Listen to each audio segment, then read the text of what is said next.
Reaction होता है। आप उस बिहेवियर को किस तरह अपने कंट्रोल में करते हैं।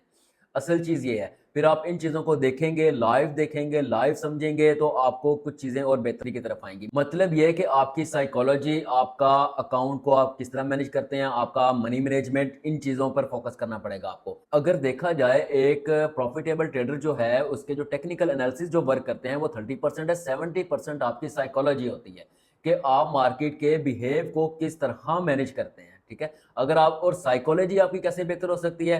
साइकोलॉजी बेहतर करने के लिए दो तरीके हो सकते हैं। एक तो ये कि आप खुद सीखेंगे और उस पे टाइम लगेगा, ज़ाहिर-सी बात है। आप गलतियाँ करेंगे, फिर उस गलतियों से सीखेंगे और गलतियाँ करने के बाद आपको ये रियलाइज़ भी होना चाहिए कि वाक़ई ये मेरी गलती थी। अक्सर ऐसा होता है कि हम गलतियाँ कर रहे होते हैं और हमें पता नहीं होता कि हम ये गलती कर भी रहे हैं कि नहीं कर रहे, क्योंकि हमें कोई बताने वाले नहीं होता।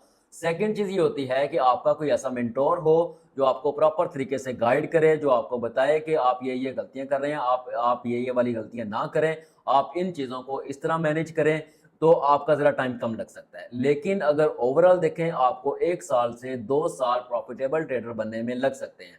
ऐसा नहीं होता कि आपने 2 ट्रेड की, 4 ट्रेड की, वो प्रॉफिट में चली गई तो आप प्रॉफिटेबल ट्रेडर बन गए। ऐसा हरगिज़ नहीं होता। आपको कंसिस्टेंसी से प्रॉफिट करना चाहिए। आप कम से कम 6 महीने, 1 साल, चाहे आप मार्केट से 10% प्रॉफिट निकालें, चाहे आप मंथली 5% प्रॉफिट निकालें, लेकिन अगर आप कंसिस्टेंसी से प्रॉफिट निकाल रहे हैं, तो आप प्रॉफिटेबल ट्रेडर बन सकते हैं। एक मेंटोर का आपके साथ अटैच होना या आपका एक मेंटोर के साथ अटैच होना बहुत ज़रूरी होता है।